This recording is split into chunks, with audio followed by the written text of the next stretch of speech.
జరుగుతుండగా దాని కింద నుంచి ఎవడు శంకరుడి యొక్క పల్లకీతో వెళ్ళి వచ్చాడో వాడు వాడు చూడడు ప్రాణ నిర్వాణ వేళ ఘోర యమపట్టణ ద్వార తోరణంబు. యమధర్మరాజు గారి యొక్క నగరం అగ్ని తోరణంతో ఉంటుందిట. దాని కింద నుంచి భయపడి జీవుడి శరీరం విడిచిపెట్టిన తరువాత పాపములు చేసి పరుగులు తీస్తూ వెడతాడు.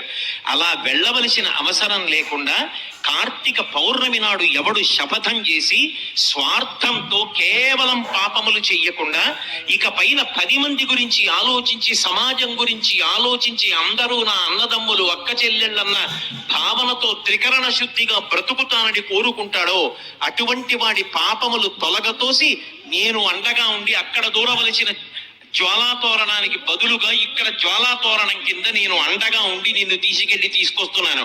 ఇక నీకు ఆ తోరణ దర్శనం లేదని